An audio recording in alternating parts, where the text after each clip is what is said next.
Sí, bueno, yo nací en 68, ya había hecho el libro sobre la novela sobre Díaz Ordaz hace unos 10 años y ahora que se celebran los 50 años del movimiento, yo tenía algo escrito de esa novela de Díaz Ordaz que no había publicado, era el movimiento, digamos, que no venía mucho a cuento en la novela de Díaz Ordaz, porque en la novela de Díaz Ordaz el 68 ocupa 10 páginas, ¿no? De 200 o 300 que tiene el libro.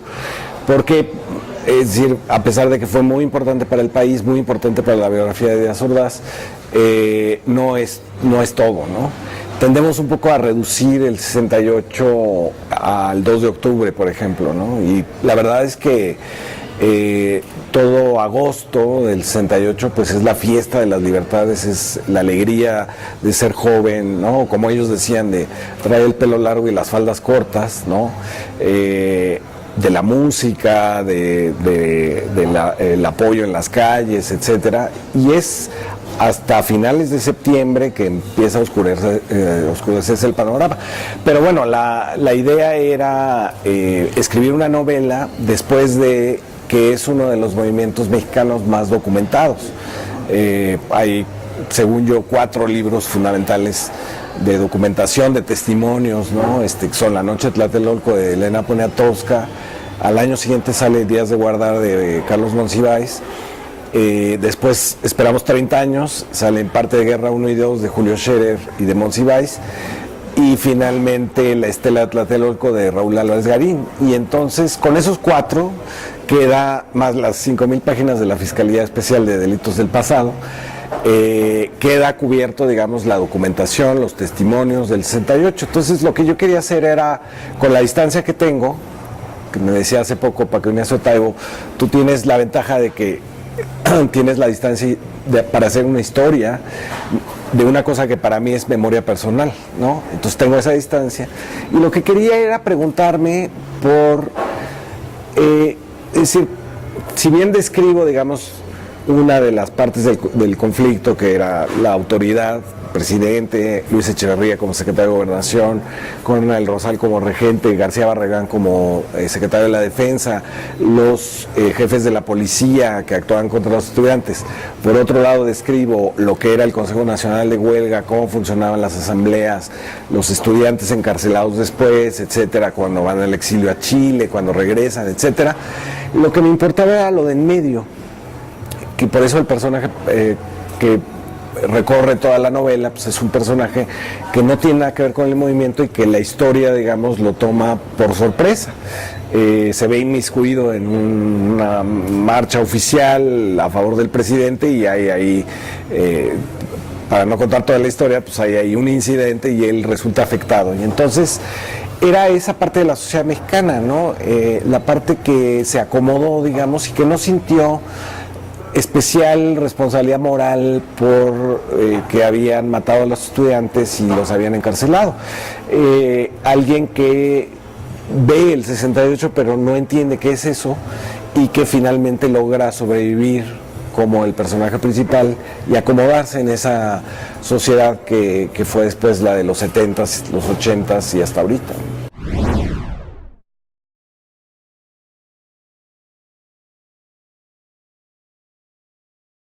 Pues mira, la investigación pues venía de hace 10 años de lo de Díaz Ordaz y un poco la redacción de algunas cosas para que no se me olvidaran, sobre todo, pero ya digamos hablar con los pocos sobrevivientes que hay todavía, revisar las 5,000 páginas de la Fiscalía en busca de un ángulo para una escena, algún modismo de lenguaje de esa época, etcétera.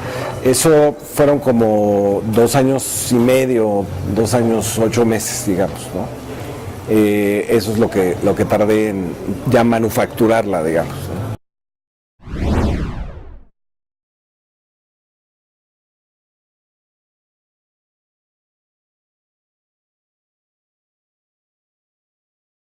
Fíjate que me sorprendieron varias cosas que no pensé que me fueran a sorprender, es decir, no sabía que existían.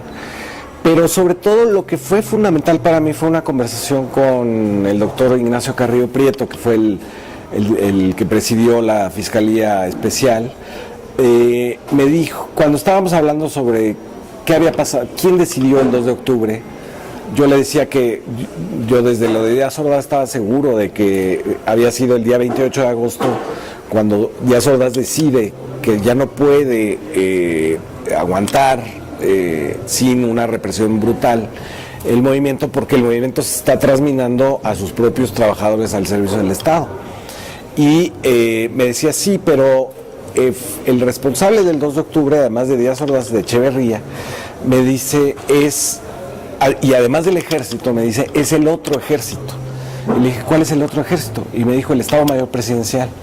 Eso hay que tenerlo en cuenta, que se maneja solo, depende del presidente y no obedece a las reglas del ejército mexicano.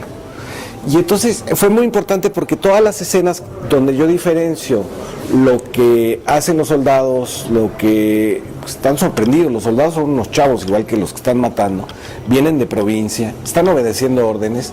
La orden de García Barragán es que respondan el fuego, ellos no esperan que les disparen y el batallón Olimpia empieza a disparar. Esa decisión de separar un ejército de élite bien educado en Estados Unidos, en la Escuela de las Américas, con técnicas de interrogación, de tortura, etcétera. Ese es el Estado Mayor Presidencial. Ahora que se discute con el triunfo de Andrés Manuel como presidente, que se discute al Estado Mayor como si fueran guaruras. No son un servicio de seguridad personal, son una entidad distinta del ejército mexicano que son capaces de planear una matanza.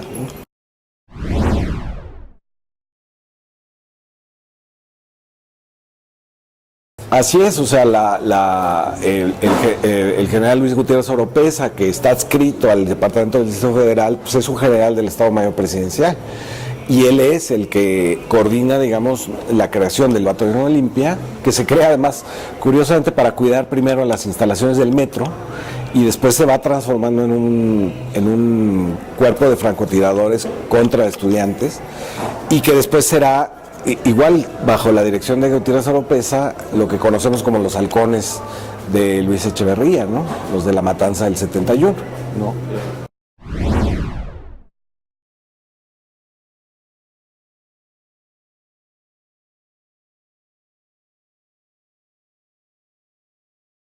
Pues hubo varios. Mira, hay uno, por ejemplo, que es el testimonio que da Carlos Ulloa. Él está en Lecumberri, es parte de los estudiantes, y de pronto le dicen que lo van a liberar. Y entonces Nazararo le dice que se tome unas pastillas para que se le quiten los moretones de la tortura. Y lo que le da es que hasta la fecha no sabe qué fue, pero que es un componente que seguramente venía de los hongos alucinógenos y que era usado por un psiquiatra que pertenecía al IMSS, Roquet, como droga de la verdad, y según él, según este psiquiatra que trabajaba para los servicios de seguridad nacional, le dice a Nazararo que es una droga para curar la homosexualidad y el comunismo, ¿no? Y entonces eran componentes que él había obtenido en una visita a María Sabina. Tomó los hongos que le dio María Sabina y los trató de sintetizar y sacó estas píldoras que no se sabe bien qué eran, ¿no? Y qué tan puras eran, etcétera. Pero lo que dice yo a mí me parece como muy estremecedor, es decir, imagínate que a ti te dicen como preso que ya vas a salir y de pronto no sabes qué le está pasando a tu cabeza y empiezas a gritar, y eso dura 2 días, ¿no? Donde le pasan imágenes de películas pornográficas, le preguntan por su mamá, le ponen a Wagner, ¿no? A todo volumen para arrinconarlo, ¿no? Y entonces él de lo único que se acuerda es que se sentía un ratón y veía a Nazararo como un gato que lo quería cazar. Es un testimonio realmente estremecedor. Y el otro fue la conversación que tuve con Ignacia Martínez, que es la Nacha, que fue una de las presas políticas de la Facultad de Derecho, Solo hubo 4 presas en 68, no todo, el resto eran hombres. Y se fueron a Lecumberri. Entonces la Nacha me decía, nosotros nunca fuimos presas políticas para la opinión pública porque los presos políticos eran hombres, estaban en Lecumberri, era José Revueltas, era Eberto Castillo, era Eli de Gortari, ¿no? Y los estudiantes, y a nosotros no nos trataron nunca como presas políticas, éramos presas comunes. Y me dice, y no teníamos ni siquiera derecho a visita conyugal, me dice la Nacha, y dice, y yo sí tenía novio. Entonces me pareció como muy ejemplificador, digamos, de algo que ahora nosotros decimos, que es el inicio de la lucha por la igualdad, la equidad de las mujeres, que sí lo es, pero que en las propias circunstancias del 68 fueron, además dentro de los marginados, fueron discriminadas como presas políticas.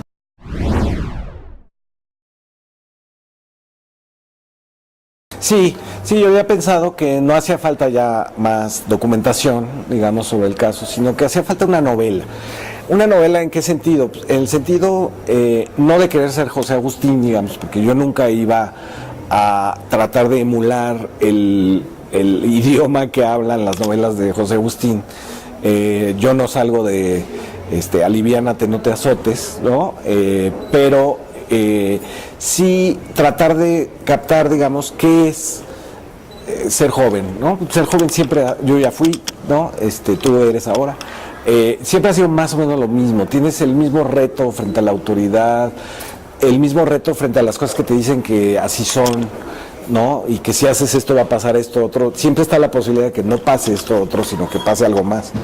Creo que eso, recuperar, por ejemplo, yo estuve en la huelga de la UNAM que duró 21 días en el 87, que ahora el exrector Juan Ramón de la Fuente le llama la huelga buena, porque solo duró 21 días.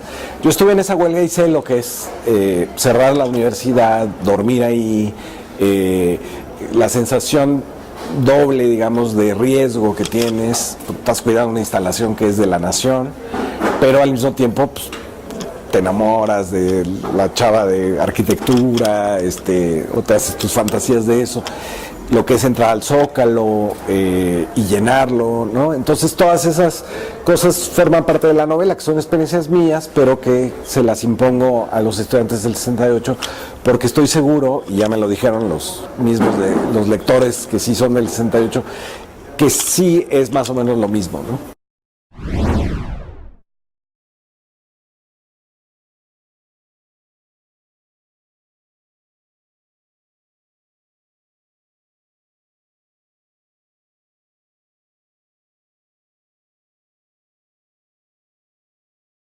Probablemente si yo hubiera participado, seguramente en la asamblea de la Facultad de Filosofía y Letras, y hubiera conocido a José Revueltas, cosa que me hace mucha ilusión.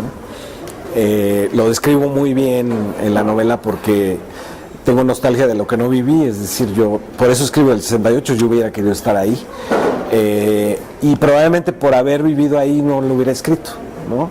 Es decir, tienes las dos cosas, ¿no?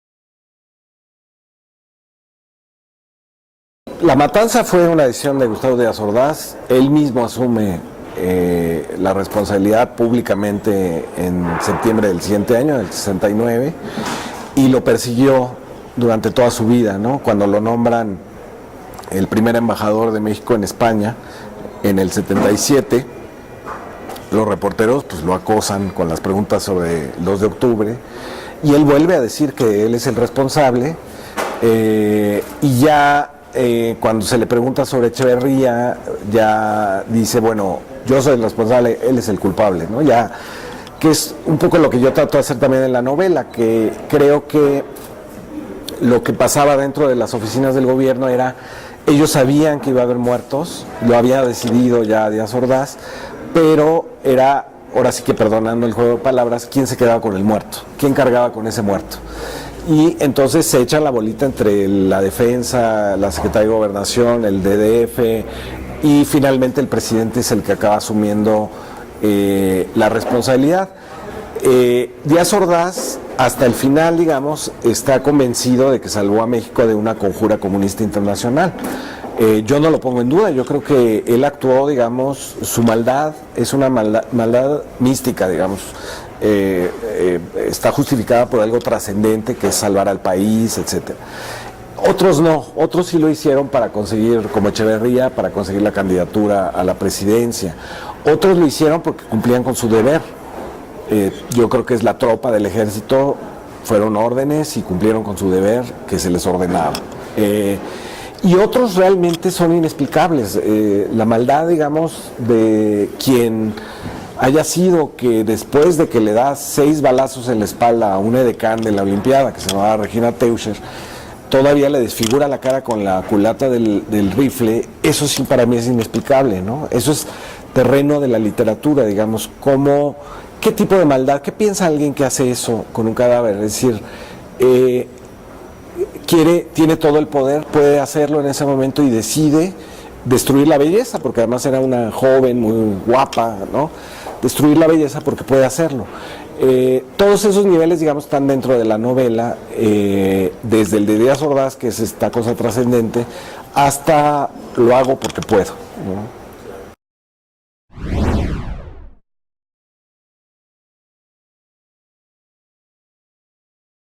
Esa luz que nos deslumbra es una frase de Eduardo Valle el Búho durante la manifestación del silencio. Explico rápidamente la manifestación del silencio. Es agosto, digamos, se acumula, digamos, la energía de los estudiantes, llenan el Zócalo 2 veces. Viene el 1 de septiembre, el presidente los amenaza en el informe presidencial y entonces ellos responden con una manifestación del silencio que tiene como objetivo decir, nosotros seguimos lo suficientemente organizados y convencidos de que estamos digamos haciendo un bien al país, que salimos, pero no vamos a insultarlo ya no le vamos a decir bocón, ¿no? Sale al balcón, sino que nos vamos a callar muy respetuosamente y vamos incluso a traer, porque lo hacen, retratos de héroes nacionales, ¿no? Porque decían que que solo pensaban en el Che Guevara y en Fidel Castro, ¿no? Y en Salvador Allende, ¿no? Que eran extranjeros, y en Marx y no sé qué, y realmente el movimiento no era un movimiento marxista, por supuesto que la mitad de la gente no sabía ni quién era Marx. Y entonces dicen, bueno, si nos están diciendo eso, vamos a llevar a Villa, Zapata. Elena Poniatowska relata en La noche de Tlatelolco que nadie quiere a Carranza, por ejemplo, ¿no? Llevan a Juárez, ¿no? Y esa es la manifestación del silencio. Y Eduardo Valle dice, no dejemos que esa luz nos deslumbre. Y a lo que se está refiriendo en el contexto, digamos, del discurso es, parece que somos mayoría, podemos llenar el Zócalo, somos jóvenes, ¿no? Empieza diciendo, ejercemos la libertad porque la libertad solo se vive cuando se ejerce, empieza diciendo eso, pero dice, no nos deslumbremos, no somos mayoría en el país y los que están pidiendo nuestra cabeza son muchos, son los empresarios, es la Iglesia Católica, es los sindicatos, la Cámara de Diputados y Senadores, el diazordacismo, digamos, en general, ¿no? Y no dejemos que nos deslumbre eso porque entonces no vamos a poder resolver este conflicto de una buena manera, sin que haya muertos, ¿no? Y finalmente yo pongo esa luz que nos deslumbra porque es como una metáfora durante toda la novela, la idea de las luciérnagas, ¿no? Que no alumbran, pero se sabe que están ahí porque de pronto brillan. Y entonces yo digo que el 68 es un poco eso, ¿no? No alumbró realmente a todo el país, no cambió realmente las cosas, pero cada vez que pasa algo, decimos, viene el 68 y es como vuelve a brillar, digamos, ¿no?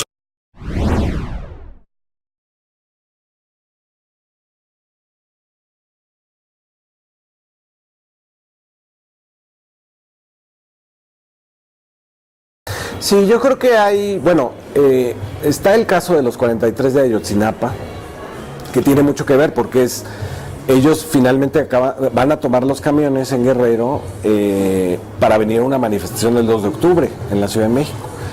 Y todo el mundo se acordó del 68 porque, bueno, pues son estudiantes, están desarmados y los masacra el ejército en en complicidad con el narco y la policía federal.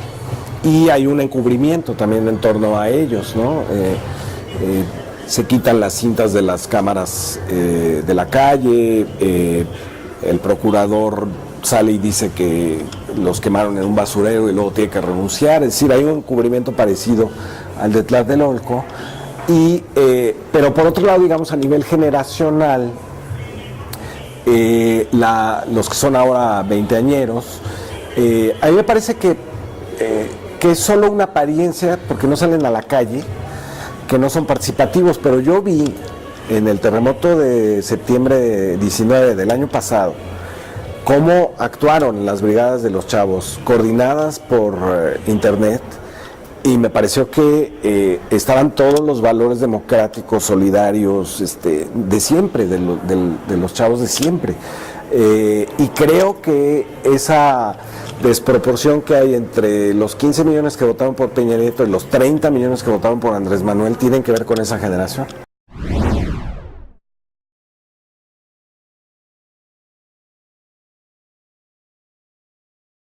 Pues yo tengo muchas expectativas, igual que según la encuesta el 70% de la población. Creo que hay tres temas por los cuales se eligió a López Obrador.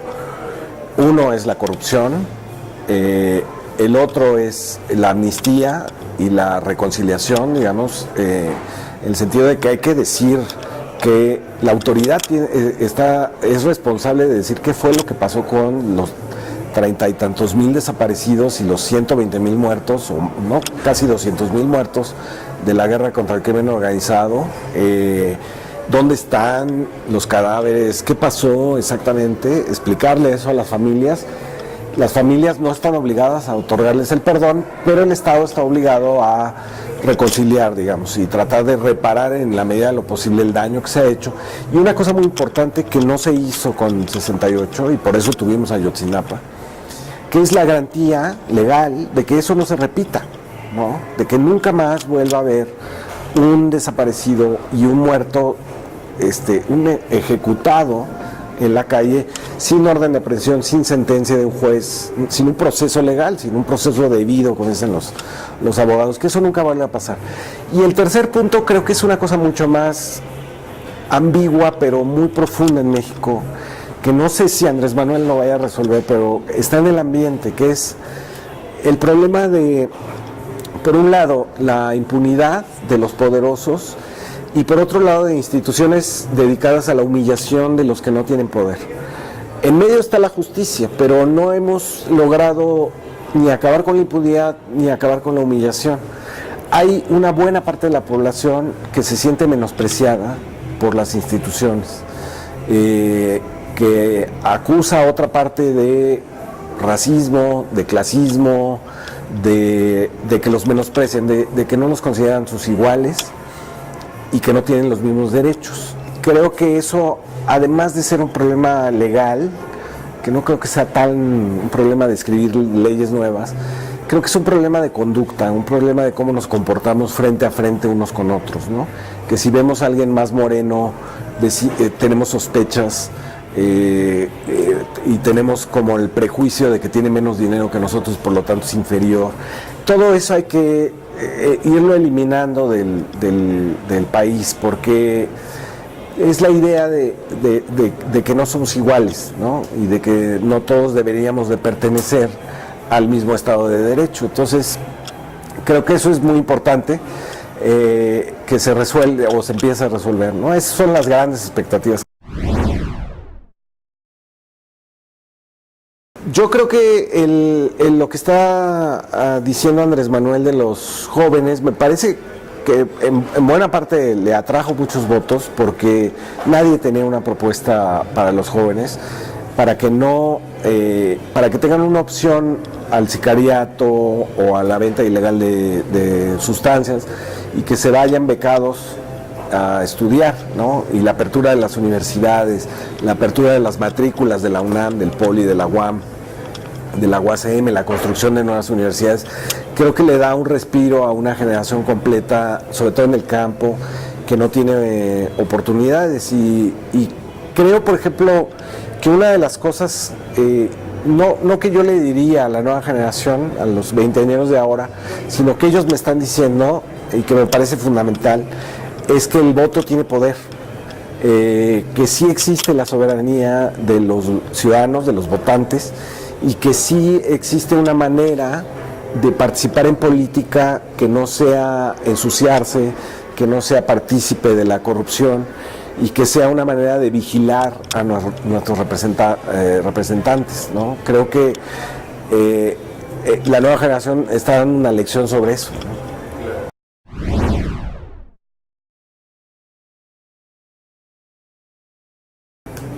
Pues yo como siempre cuando termino una novela y sale no quiero volver a saber nada de ella, creo que me equivoqué, que van a ver los errores que cometí, etcétera.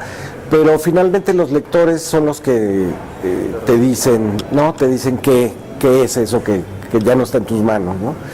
Y bueno, la reacción que he tenido de los lectores del 68 y no del 68 ha sido buena y entonces estoy contento con la novela.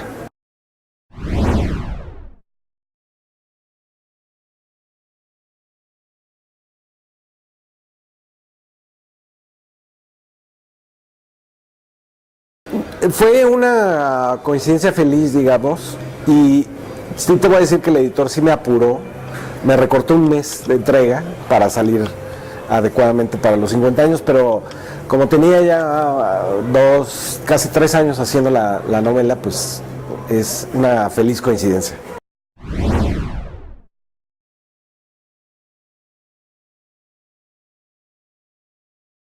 En una frase. Yo creo que el 68 es la soberanía popular en el estado más puro, ¿no? Es decir, defender el derecho a la manifestación manifestándose.